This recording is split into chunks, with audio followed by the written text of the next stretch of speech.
நாம் சங்கீதம் 45 வாசிப்போம். இந்த சங்கீதம் 45 ஒரு கீதம். இது ஒரு பாடப்பட்ட தீர்க்க தரிசனம். கர்த்தராகிய இயேசு கிறிஸ்துவை பற்றி பேசுகிறது. அவரை நம்முடைய ராஜாவாக குறிப்பிடுகிறது. இதோ கர்த்தரின் மகிமைக்கும் கீர்த்திக்கும் இப்படி சொல்லப்படுகிறது. என் இருதயம் நல்ல வார்த்தையால் நிரம்புகிறது. நான் ராஜாவுக்காக என் பாடலை சொல்கிறேன். இதை அப்பொழுது தீர்க்க தரிசனம் செய்தவர் கூறுகிறார். அவர் இந்த வார்த்தைகளை பாடலாக தீர்க்க தரிசனம் செய்தார். இது கோராவின் குமாரர்கள் என்று அழைக்கப்பட்டவர்களின் வார்த்தைகள். அவர்கள் தேவனால் பயன்படுத்தப்பட்ட தீர்க்கதரிசிகள். ஆலயத்தில் தேவனை புகழ்ந்து பாடினர். பரிசுத்த ஆவியால் அவர்கள் எடுத்துக்கொள்ளப்பட்டு பாடத் தொடங்கினர். ஆனால் அது ஒரு தீர்க்க தரிசன பாடல், இசையுடன் கூடிய தீர்க்க தரிசனம். அந்த தீர்க்க தரிசனத்தில் அவர்கள் தேவனை பற்றி, சபையை பற்றி, கூடாரத்தை பற்றி, கர்த்தராகிய இயேசு கிறிஸ்துவை பற்றி பேசினர். அதனால் சங்கீதங்களை பலருக்கு புரிந்து கொள்ளவும் விளக்கவும் கடினமாக இருக்கிறது. ஆனால் நமக்கு இல்லை. ஏனெனில் கர்த்தர் ஏற்கனவே நமக்கு கற்றுக் கொடுத்தார். இங்கே சொல்லப்படுகிறது, என் இருதயம் நல்ல வார்த்தையால் நிரம்புகிறது. இதை தீர்க்க தரிசனம் செய்பவர் கூறுகிறார், நான் ராஜாவுக்காக என் பாடலை சொல்கிறேன். என் நாவு வேகமாக எழுதும் எழுத்தரின் எழுத்துக்கோல் போன்றது. அதாவது அந்த நேரத்தில் தேவன் அவருக்கு அளித்த வார்த்தைகள் மிகவும் அதிகமாக இருந்ததால் அவர் ஒன்றும் தவறவிடாமல் விரைவாக எழுத வேண்டியிருந்தது. 2ஆம் வசனத்தில் அவர் கர்த்தராகிய இயேசுவை பற்றி தீர்க்க தரிசனம் செய்கிறார். மனுஷர்களில் நீர் மிக அழகானவர், உமது உதடுகளில் கிருபை பொழிந்திருக்கிறது. ஆகையால் தேவன் உம்மை என்றென்றும் ஆசீர்வதித்தார். இது கர்த்தராகிய இயேசு கிறிஸ்துவுக்கான தீர்க்க தரிசனம். வீரனே, உமது வாளை உமது தொடையில் கட்டிக்கொள், உமது மகிமையுடனும் மேன்மையுடனும். இங்கே அவர் அவரை துதிக்கிறார். உமது மகிமையிலும் வெற்றியிலும் செழித்திரு. சத்தியம், தாழ்மை, நீதியின் வார்த்தையின் மீது சவாரி செய். உமது வலதுகை உமக்கு பயங்கரமான காரியங்களை போதிக்கும். இவை அனைத்தும் ராஜாவாகிய இயேசுவுக்கான துதியான வார்த்தைகள். உமது அம்புகள் கூர்மையானவை, அவையால் ஜனங்கள் உமக்கு கீழ்ப்படிவார்கள். அவை ராஜாவின் சத்துருக்களின் இருதயத்திற்குள் புகும். உமது சிங்காசனம், ஓ தேவனே, என்றென்றும் நிலைத்திருக்கிறது. ஆயிரக்கணக்கான வார்த்தைகள் கர்த்தராகிய இயேசு கிறிஸ்துவை பற்றி பேசுகின்றன. இங்கே அவரை தேவன் என்று அழைக்கிறது. உமது சிங்காசனம், ஓ தேவனே, என்றென்றும் நிலைத்திருக்கிறது. நீதியின் சிங்கோல் உமது ராஜ்யத்தின் சிங்கோல். நீர் நீதியை நேசித்து அநியாயத்தை வெறுத்தீர். ஆகையால் உமது தேவனாகிய தேவன் உம்மை மகிழ்ச்சியின் எண்ணெயால் உமது தோழர்களை விட அதிகமாக அபிஷேகம் செய்தார். இது தூதர்களை பற்றியும் பேசுகிறது. தேவன் தூதர்களை படைத்தார். ஆனால் மாம்சத்தில் வந்த கர்த்தராகிய இயேசு கிறிஸ்து தூதர்களை விட உயர்ந்தவர். மகிழ்ச்சியின் எண்ணெயால் உமது தோழர்களை விட அதிகமாக அபிஷேகம் செய்தார். உமது உடைகள் எல்லாம் முரு அகில் காசியா வாசனை வீசுகின்றன. யானை தந்த அரண்மனைகளிலிருந்து உமக்கு மகிழ்ச்சி உண்டாகிறது. ராஜாக்களின் மகள்கள் உமது கீர்த்தி மிகு மகளிரில் இருக்கின்றனர். உமது வலது பக்கத்தில் ஓபீரின் பொன்னால் அலங்கரிக்கப்பட்ட ராணி நிற்கிறாள். அந்த ராணி கர்த்தரின் சபை. ராஜாக்களின் மகள்கள் உமது கீர்த்தி மிகு மகளிரில் இருக்கின்றனர். இது ஒரு நாள் ஆட்டுக்குட்டியின் திருமண விருந்தில் இருக்கப் போகும் அழைக்கப்பட்டவர்களை சுட்டி காட்டுகிறது. 10ஆம் வசனம். கேள் மகளே. யாரிடம் சொல்லுகிறார்? சபையிடம். கேள் மகளே, நோக்கு, உமது செவியை சாய்த்து கேள். உமது ஜனத்தையும் உமது தந்தையின் வீட்டையும் மறந்துவிடு. அப்பொழுது ராஜா உமது அழகை விரும்புவார். தேவனுக்கு மகிமை. கர்த்தராகிய இயேசு கிறிஸ்துவின் சபை. கர்த்தர் தமது சபையை அழகுபடுத்துவார். அவருக்கு பணிந்து வணங்கு. அவர் உமது கர்த்தர்.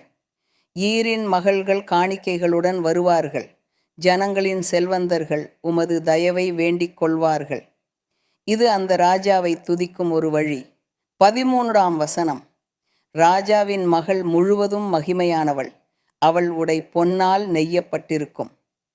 இது சபையை பற்றி பேசுகிறது. அலங்கரிக்கப்பட்ட உடைகளுடன் அவள் ராஜாவிடத்தில் அழைத்துச் செல்லப்படுவாள். கன்னியர்கள் அவளின் பின்னால் வருவார்கள். அவளுடைய தோழிகள் அவளோடு கொண்டு வரப்படுவார்கள். அவர்கள் மகிழ்ச்சியுடனும் ஆனந்தத்துடனும் கொண்டு வரப்பட்டு ராஜாவின் அரண்மனையில் பிரவேசிப்பார்கள்.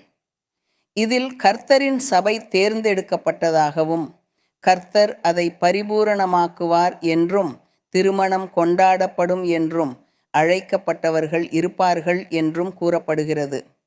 தோழிகள் என்பது அதை குறிக்கிறது. ராஜாவின் மகள் அழகாக அலங்கரிக்கப்பட்டு செல்லுவாள். கன்னியர்கள் அவளை தொடர்ந்து வருவார்கள். அவர்கள் துணைவர்களாக இருப்பார்கள். கர்த்தர் மனிதர்களாகிய நமக்கு புரியும்படி எதிர்காலத்தில் தமது சபைக்காக அவர் வைத்திருக்கும் மகத்துவத்தையும் மகிமையையும் விளக்குவதற்காக வாழ்க்கையில் உள்ள நிகழ்வுகளோடு ஒப்பிட்டு எடுத்து காட்டுகிறார். இதனால் நாம் புரிந்து கொள்ளவும் தேவன் தமது சபைக்காக வைத்திருக்கும் அந்த மகிமையையும் அழகையும் பாராட்டவும் முடிகிறது. அடுத்து 16ஆம் வசனம். உமது பிதாக்களின் இடத்தில் உமது பிள்ளைகள் இருப்பார்கள். அவர்களை நீர் பூமி முழுவதும் அரசர்களாக ஆக்குவீர். இது தேவன் தமது விசுவாசிகளுக்கும் தமது பிள்ளைகளுக்கும் தமது சித்தத்தையும் கட்டளைகளையும் நிறைவேற்றுகிறவர்களுக்கும் அளிக்கும் ஆசீர்வாதங்களை குறிக்கிறது. அவர் அவர்களை உயர்த்துகிறார், இந்த பூமியிலேயே ஆசீர்வதிக்கிறார். மேலும் இந்த வாழ்க்கைக்கு பிறகும் நிரந்தரமான ஆசீர்வாதம் உள்ளது. 17ஆம் வசனம். உமது நாமத்தை எல்லா தலைமுறைகளிலும் நிலைநிறுத்துவேன். ஆகையால் ஜனங்கள் உம்மை என்றென்றும் துதிப்பார்கள். ஜனங்கள் கர்த்தரின் நாமத்தை துதிக்க வேண்டும், அவரை மகிமைப்படுத்த வேண்டும். நமது தேவனுக்கு நன்றி செலுத்துகிறோம். சகோதரர்களே, சகோதரிகளே, இந்த அறிவுரையை மறந்துவிடாதீர்கள். நோயாளிகள், பலவீனமடைந்தவர்கள் இப்போது தேவனை வேண்டுங்கள். அவர் கேட்கிறார். முழு இருதயத்துடன் வேண்டினால் கர்த்தர் உங்கள் வாழ்க்கையில் அற்புதத்தை செய்வார். நாம் ஜெபிக்கலாம். பரிசுத்த பிதாவே, பரலோக பிதாவே, வானமும் பூமியும் படைத்த தேவனே, சர்வ வல்லமையுள்ள தேவனே, எங்கள் கர்த்தராகிய இயேசு கிறிஸ்துவின் பிதாவே, ஆபிரகாம், ஈசாக், யாக்கோபின் தேவனே, நீர் மோசேயோடு நடந்தீர், அற்புதங்களும் அடையாளங்களும் செய்தீர், எல்லார் மேலும் இரக்கம் காட்டினீர். சர்வ வல்லமையுள்ள தேவனே, நாங்கள் உமது சந்நிதியில் இருக்கிறோம். எங்கள் இருதயங்களை நீர் அறிந்திருக்கிறீர். ஒவ்வொருவரின் இருதயத்தையும் நீர் ஆராய்கிறீர். சிலருக்கு விசுவாசம் அதிகம், சிலர் காத்திருக்கிறார்கள், நம்புகிறார்கள். சிலர் பலவீனமாக உள்ளனர், நம்புவதற்கும் விசுவாசிக்கவும் சக்தி இல்லை. ஆனால் உமது இரக்கம் மிகுந்தது. ஒவ்வொருவரின் தேவையையும் நீர் காண்கிறீர். கர்த்தாவே, நோய்களை பாரும், உடல் நோய்களையும் மனநோய்களையும் உமது வல்லமையான கரத்தை நீட்டி எல்லா வயதினரிடமும் குணமாக்கும் கரத்தை வைத்தருளும். நீர் எங்கள் தெய்வீக வைத்தியர். குணமாக்கு, விடுவி, சுத்தமாக்கு. மந்திரங்கள், சூனியங்கள் அனைத்தையும் அகற்று. தீய ஆவிகளை அடக்கு. மனிதர்களின் நித்திரையையும் அமைதியையும் குலைக்கும் அசுத்த ஆவிகளை அடக்கு. ஒவ்வொருவருக்கும் சமாதானத்தையும் அமைதியையும் அளி. விடுதலையும் சுத்தத்தையும் அளி. ஆத்தும சுத்தமும் ஆவி சுத்தமும். ஒவ்வொருவரும் உம்மிடம் ஞானத்துடனும் புரிதலுடனும் வரும்படி செய். அவர்களின் ஜெபத்தையும் விண்ணப்பத்தையும் நீர் கேட்கும்படி. நோய்களையும் துன்பங்களையும் நீர் பாரும். சிலர் சிந்திக்க முடியாத நிலையில் உள்ளனர். தீய ஆவிகள் அவர்களை கட்டுப்படுத்துகின்றன. கர்த்தாவே, இரக்கம் கொள். இந்த கட்டுகளை முறியடித்து சாத்தானின் செயல்களை அழித்துவிடு. ஒவ்வொருவரும் தொடர்ந்து ஜெபித்து உமது நாமத்தை துதிக்கட்டும். அவர்களை உதவி செய். அவர்கள் முன்னேறட்டும், முயற்சி செய்யட்டும், குணமையும் விடுதலையும் பெறட்டும். தீயவனின் எல்லா வலைகளையும் அகற்று. சங்கிலிகளை முறி, வலைகளை அறுத்து, எதிரியை அடக்கு. நீர் வல்லமையுள்ளவர். உமது நாமம் என்றும் ஸ்தோத்திரிக்கப்படட்டும். உமக்கே துதி, கீர்த்தி, உமக்கே மகிமை. என் கர்த்தாவே, நீர் பெரியவரும் நீதிமானும். உமது அன்பு நித்தியமானது. இருதயங்களை சுத்தப்படுத்து, விடுவி. கடினத்தனத்தையும் பிடிவாதத்தையும் அறியாமையையும் அகற்று. ஒவ்வொரு இருதயத்திலும் உள்ள தீமையை அகற்று. விடுவி, சுத்தமாக்கு. சங்கிலிகளை முறித்து குணமாக்கும் அற்புதங்களை செய். நீர் ஆரம்பத்தில் கூறினபடி நீர் குணமாக்குவீர், சுத்தமாக்குவீர், விடுவிப்பீர், ஒவ்வொருவரின் படிகளை சீரமைப்பீர். அதை செய்து கொண்டிருக்கிறீர். எப்போதும் ஜெபிக்கச் சொல்லுகிறீர். ஆசீர்வாதங்கள் வருகிறன. சமாதானம், அமைதி, விடுதலை, குணமடைதல் அனைத்தும் நிறைவேறும். வெற்றிகளும் ஜெயங்களும் வரும். ஒவ்வொருவருக்கும் ஒரு உறுதி. அவர்கள் உமது வழிகளில் நடப்பதற்கு உறுதியளிப்பார்கள். மகிமையுள்ள கர்த்தாவே, நன்றி கர்த்தாவே, நன்றி பரிசுத்த பிதாவே, நன்றி நித்திய தேவனே. பரிசுத்த ஆவியின் சந்நிதியால் உயிர்ப்பி உமது அற்புதங்கள் வெளிப்படட்டும். அவர்கள் உமது வழிகளை பின்பற்ற உறுதியளிக்கட்டும். மகளே, நான் உங்களை ஆசீர்வதிக்கிறேன், சுத்தப்படுத்துகிறேன். என் வல்லமையையும் என் ஆவியையும் தருகிறேன். பலருக்கு ஆவிக்குரிய வரங்களை அளிக்கிறேன். பலரை விடுவிக்கிறேன். எதிரி வைத்திருந்த எல்லா கட்டுகளையும் அகற்றுகிறேன். இருதயங்களில் இருந்த விக்கிரகாராதனையை பிடுங்கி அகற்றுகிறேன். தீயவனின் செயல்களை அழிக்கிறேன். அவர்கள் எனக்கு தங்களை ஒப்புக்கொடுத்தார்கள். என் வழிகளை பின்பற்ற உறுதியளித்தார்கள். அதனால் நான் அவர்களை சுத்தமாக்கி விடுவிக்கிறேன்.